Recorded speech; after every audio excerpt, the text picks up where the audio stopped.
The first thing I see is the kindest face in the world. Very pale blue eyes that are full of caring, and a very soft, warm smile, which goes with a soft, warm voice that has a very light, lilting hint of an Irish accent. The warmest, kindest man in the world. That kindest man is Samuel Beckett, seen through the eyes of the actress Billie Whitelaw. Beckett, the dramatist, novelist and poet, whose work, ironically, is often described as bleak, austere and despairing. An Irishman by birth, he lived most of his life in France and must be counted as one of our century's most original writers in both French and English. He was awarded the Nobel Prize for Literature in 1969, and for once nobody quarrelled with the judge's decision. Like most of Beckett's recent prose, Stirrings Still is very short, a mere 1,801 words. And here is the opening paragraph. One night, as he sat at his table, head on hands, he saw himself rise and go, one night or day, for when his own light went out, he was not left in the dark. Light of a kind came then from the one high window. Under it still the stool on which, till he could or would no more, he used to mount to see the sky. Why he did not crane out to see what lay beneath was perhaps because the window was not made to open, or because he could or would not open it. Perhaps he knew only too well what lay beneath, and did not wish to see it again. So he would simply stand there, high above the earth, and see through the clouded pane the cloudless sky. Its faint, unchanging light, unlike any light he could remember, from the days and nights when day followed hard on night and night on day. This outer light then, when his own went out, became his only light, till it in its turn went out, and left him in the dark, till it in its turn went out. A vivid and disturbing picture. Here and in the scarcely punctuated story that follows, the reader can, indeed must, look at each word and phrase from every possible angle. Later on, Leonard Fenton, whom you heard there, will be reading a newly published Beckett poem, and there'll be more details of Stirrings Still. As for its protagonist, the man who observes himself rise and go, Beckett's friend and UK publisher John Calder thinks that Beckett's meditating, however obliquely, on his own predicament. He describes his present situation, that of an old man fighting off loss of memory, trying to deal with the inevitable inabilities that come with old age, and, as he always has in the past, questioning his own mental processes, and what he is afraid of, I think, perhaps most of all, a failing ability to think. I don't think, personally, that there's any diminution at all of his mental powers, but he is an old man, he is physically feeble, and he does find that the will to go on creating is not very strong these days. Samuel Beckett's work came to international attention in 1953 through the play Waiting for Godot, which is now a classic of 20th century theatre. It's a story of two tramp-like figures, Vladimir and Estragon. Beneath a bare tree on a little-used country road, they wait for the mysterious Godot, who never keeps the rendezvous. It's been described as a play in which nothing happens twice. And on stage, it wasn't an immediate success. The American scholar Ruby Cohn just happened to see the very first performance. Well, it was just dumb luck. I was a student in Paris, and particularly in winter, I would leave my unheated room, preferably for a heated theatre, but in any case for a theatre, since the audience supplies a certain amount of body warmth. And the Théâtre de Babylone was very close by to where I lived. And so you stumbled upon the first night, in fact? Yes, and I may well have been the only paying customer that first night, because afterwards the people who claimed to have been there were friends of Beckett or of the actors. And what did you see on stage? What you saw on stage was virtually nothing. I learned later that the tree was made of coat hangers. And then the two men walk out in their Charlie Chaplin costumes. I do remember that. That was my first association. But they were not very ragged. There was a certain dignity in this comedian's costume. I certainly didn't understand their conversation and was totally unfamiliar with the disjunction between their various remarks. They were cold, they were impatient, but they were also so funny. And most of all, they were just so concrete. The sense of the there-ness of those two friends was stronger than, I think, probably any other characters I had seen on stage before that. But I knew I was seeing something very different. Are you sure it was here? What? We were to wait. He said by the tree. Do you see any others? What is it? I don't know. A willow? Where are the leaves? It must be dead. No more weeping. Or perhaps it's not the season. We heard the first American cast there, but of course Ruby Cohn saw the play in French, its original language. As for the impression it made on her, judge by the fact that she's gone on to base an entire academic career on studying and writing about Samuel Beckett. Which also means she's a regular visitor to the University of Reading in southern England. Because there they've assembled a fascinating Beckett archive. I was shown round by its founder and director, Professor James Knowlson, and he told me how it began. Well, it started in 1971. We decided to do an exhibition devoted to Beckett's work. And at that time, I got to know Beckett personally, just by chance. We put on this exhibition. A lot of material was borrowed. He himself lent us many things. Some of that the people said keep it, and so we kept it. And since then, regularly, Beckett has sent all the items, virtually all of the items that he has published. You mean the original manuscripts? That's right. In some cases, there might be as many as 9, 10 different drafts working right through. In addition to that, he has also dipped into the trunk for other material, some of which is unpublished, and some of which dates back to the 30s. And there's far more besides, including works of criticism and detailed notebooks Beckett used when directing his own plays in the theatre. Collecting and managing all this material is no easy task. For one thing, Beckett's often written on very cheap paper. Without proper conservation, his words would simply fade away. So in 1988, the Samuel Beckett International Foundation was established with charity status to maintain the archive and to seek funds from around the world to further its work. One aim is to sponsor more visiting researchers.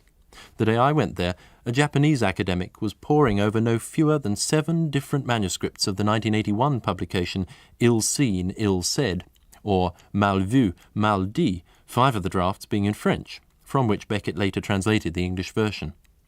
He settled in France in 1937. Has he now settled into the French language as his principal means of expression? John Calder. No, I mean, he's equally comfortable in the two languages. And it's pure chance whether a work is finished, first of all, in English or in French. Until recently, he would then translate into the other language. Now, he stopped doing that. When he comes across a block, he simply switches to the other language and sees if it goes better in the other language. Do you think that the French language has contributed to his style in English? Oh, it has, yes, very much so, because he changed his style in English after he began writing in French. But the reason he began writing in French was to get away from the very Irish use of the English language. Irish English is far more flowery. I mean, Irish people talk in a different and much more colourful way. Beckett has managed to purify and simplify his style and get the Irish out of it, in a sense, by copying the new style that he managed to develop in French. But the French, too, find that his French is very innovative and different. And it's more like the 18th century French of Voltaire, in a way, than the work of any other modern French writer. And has the Irish legacy disappeared completely?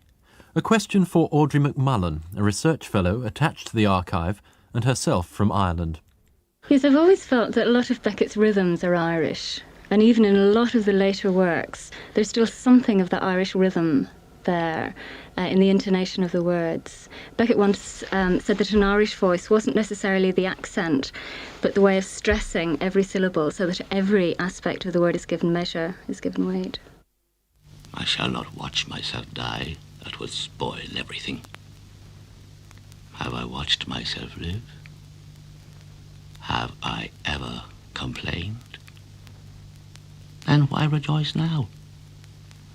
I am content, necessarily, but not to the point of clapping my hands. I am satisfied. There, I have enough. I am repaid. I need nothing more. Let me say, before I go any further, that I forgive nobody. I wish them all an atrocious life, and then the fires and ice of hell, and in the execrable generations to come, an honoured name.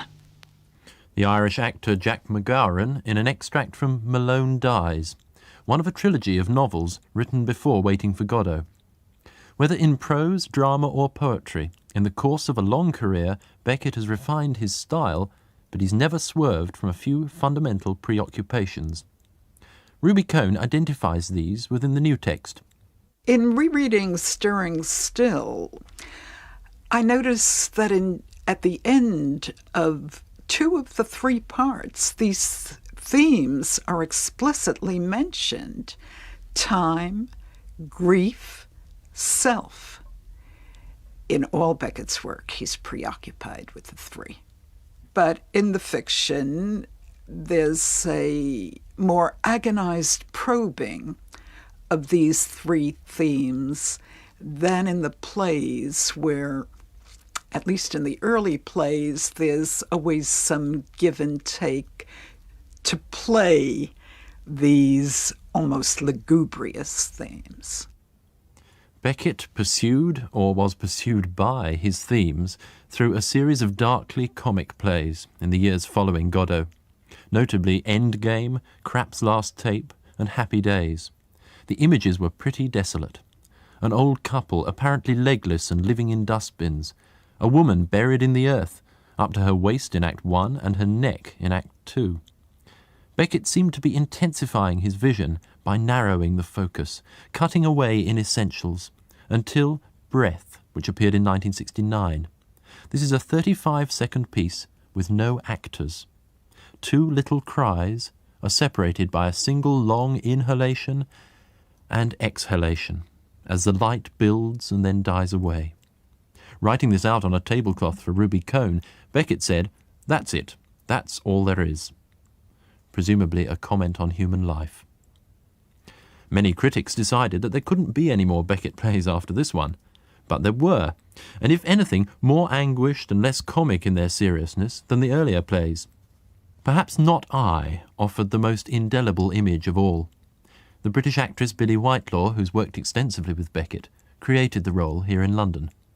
The play is the story of an old woman with a babbling mouth, and all you can see on stage is her mouth. The rest of it is covered up and blacked up, and all the audience can see is this speaking mouth, with words pouring out of an old lady, apparently, who keeps on saying she's 60 and then catches herself out and says she's 70, going at machine gun rate. It is the most difficult thing I've ever been asked to do. When we filmed it for the BBC for television, Tristram Powell, who directed it with Sam's blessing, actually put the camera right in front of my mouth. So you had the reverse effect for television. You had the screen full of a mouth, and you could see down to my tonsils and that little thing that is at the epiglottis, whatever it is, it looked like a crazed jellyfish. It was quite extraordinary. And it was unbearable to be in the same room and watched it. It was unbearable to do on the stage. And when it was over, there was absolute silence in the theatre, and then almost a sigh of relief. It was putting everybody through that woman's torment. The genius of Beckett is that he actually put that distress on the stage and made you become part of it. So I've never known moments in a theatre like that. And in directing it in the theatre, he was most concerned with the speed? Oh, yes, very much. I couldn't go fast enough for him. And I think he wanted the speed of thought, and had I been able to do that for him, I would have done it, but I just couldn't do that. I practiced getting the speed up by counting 1 to 10 in a second on the Olympic clock. It can be done with clarity. And how did you achieve that kind of speed? Well, I used to, with Anton Gill, who's Sam's assistant on that, used to take me through the piece about 3 times in the dressing room to get up speed, because it starts at peak, top peak, but within that, then you have to have more peaks, because you can't just go on and gabble.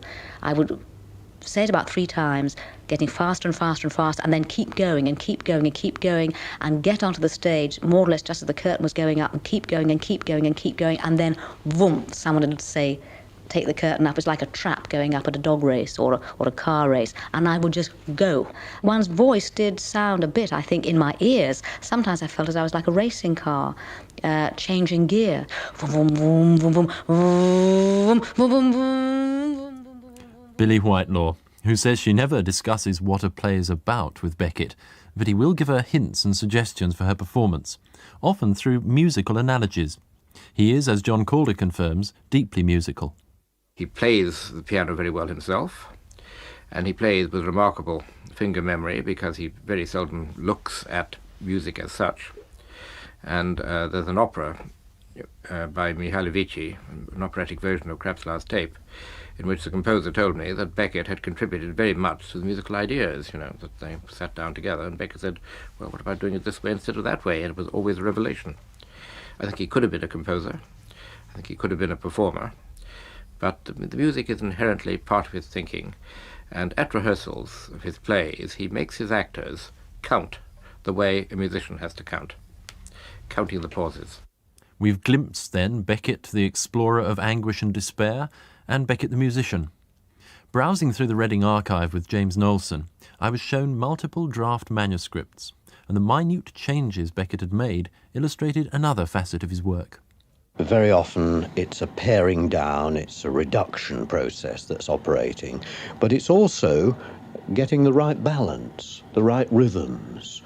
It's a question of getting almost the exact syllable, so that perhaps a sentence will work better with one word which has 3 syllables rather than one word which has 2 syllables. That often happens too. That's a very interesting phenomenon. Samuel Beckett is above all a perfectionist. That sort of painstaking attention to detail may suggest a highly scholastic and, with a small c, conservative approach to his writing. But as the man whose Godot had such an impact on the whole of European theatre, Beckett is identified with the avant-garde. He is one of the most striking innovators of 20th century prose and drama. What is surprising when you look over the whole of Beckett's work is how his last work, just as his early work, was avant-garde. Now, I can think of no other writer who, over a period of now 50 years, has managed to stay at the forefront of the avant-garde. The perfectionist, the innovator. And there are plenty more paradoxes to be seen in Beckett's output without any need to examine notebooks and manuscripts. Inevitably, they make one wonder about Beckett the man. You may notice we haven't heard his voice in the programme. For decades now, he's politely but resolutely refused to give interviews to radio, television, or the press in general. In 1971, an American woman, Deirdre Bayer, asked permission to write his biography. He was clearly concerned about his privacy, but if she really wanted to attempt it, he said he would neither help nor hinder. That could almost be the title of a Beckett manuscript. The book she wrote tells us a lot about the boy Samuel, who grew up in a well-to-do Protestant home in Southern Ireland, who had an abiding passion for sport and excelled at cricket, who then became an unlikely academic and left Ireland for a bohemian literary life in Paris, where he joined the circle surrounding that most exalted Irish exile, James Joyce.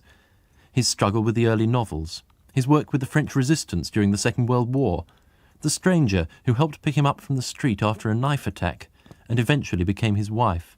It's all there, and with it is much speculation about the traumas of Beckett's relationship with his mother, his history of depression, and the origins and personal significance of his writings. As Deirdre Bayer says in her book, there's a considerable mystery surrounding the origins of Waiting for Godot. It's difficult to say which came first, the play or its title. Beckett has been careful to fend off the question and has chosen instead to give any number of reasons for the title. When Roger Blin asked him who or what Godot stood for, Beckett replied that it suggested itself to him by the slang word for boot in French, godillot, godasse, because feet play such a prominent role in the play. This is the explanation he has given most often.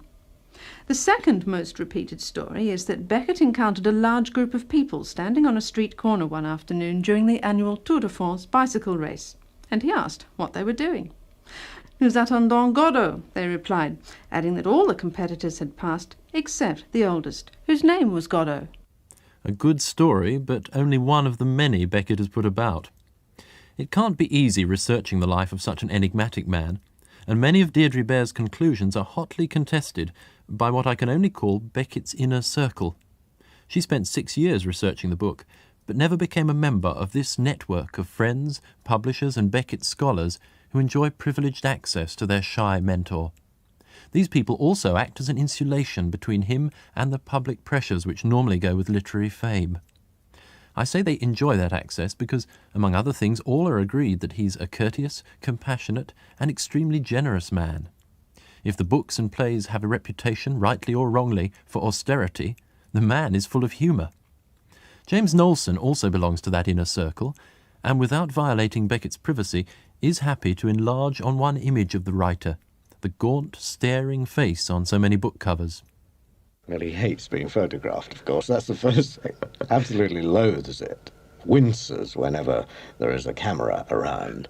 But yes, I mean, there's been this tendency to develop an icon. The eagle, the bird of prey, the staring eyes and so on. The face looks as if it's a face, an icon of suffering. What people don't realise, who've not actually seen those eyes curled up in laughter, is that they're also laugh lines, and that the laugh lines are as much part of the man as are the lines of suffering. Who would want to deny Beckett the conditions he requires to work in? But his aloofness causes one difficulty for his literary and academic reputation. What other writer of Beckett's stature counts almost all his major critics amongst his close friends? Might this not raise a problem? I put it to Ruby Cohn. Yes. Yes, certainly there are things that I wouldn't say in print. And our little group occasionally gets very angry when something appears in print that we feel is a violation. Must be difficult to keep a critical distance. No, that I don't think so. We all have our favorites. We all have those where we feel the master was sleeping when it came out. No, in a sense, we're schizophrenic. The personal relationship and the critical distance, I think, can be kept apart. You say you're sensitive to violations and react quite strongly against that. Are those violations normally of Beckett's privacy? Right. Yes. Right. Not of some corporate view of the work? Oh, no. No. I mean, part of the richness of the work is that it commands so many different interpretations. That's all to the good. His own sense of criticism remains so acute that I don't think he would publish anything he thought was unworthy of publication. He'd give it to Reading for scholars to pore over. I find it hard to conceive, but if something was not up to his standard, I simply wouldn't comment on it publicly. Having said which, how does she rate the new publication, Stirring Still? I think it's so beautiful. The lyricism of a weakening stream of words has never been stripped down to that level. It seems to me it's a remarkable balance between two phrases almost that are Beckett through and through, to go on and to end. Yes. Yes. And they are both seductive in their ways and both feared in their way. Before talking to Ruby Cohn, I was able to immerse myself in a borrowed copy of Stirring Still. Why borrowed? Well, this is no ordinary thin volume of large print prose with specially commissioned illustrations. Apparently Beckett completed and released it out of generosity, a gesture of support for his long-time American publisher who'd lost out in a boardroom coup. The trouble is, it's being issued in a limited edition, 200 copies at £1,000 each. Sad to report there are no plans for a cheaper edition. Earlier, we heard the opening words of Stirring Still. But as with most of Beckett's writing, it's almost impossible to take a brief quotation out of context without doing violence to the whole. So we end with a complete poem, written apparently in 1981. It epitomizes the deceptive simplicity and the poignant beauty of his lyrical writing. It's called The Downs, Downs being rolling chalk hills, like those which, where they meet the sea, form the famous white cliffs of Dover. The Downs. Summer days on the Downs. Hand in hand, one loving, one loved. Back at night, the hut. No thought, thoughtless on under the sun, hand in hand. One loving, the other loved. Thoughtless back, night. On till the cliff, the edge, hand in hand, gazing down, the foam. No further, the edge, the foam. No speech, speechless on, under the sun, hand in hand till the edge. Speechless back, the hut, night. The bridge, winter night, wind, snow, gazing down, the flood foaming on, black flood foaming on. No thought, gazing down, meaningless flood foaming on. Winter night, wind, snow, no meaning. Light from the banks, lamplight to light the foam, the snow faintly lit, the foam, the snow.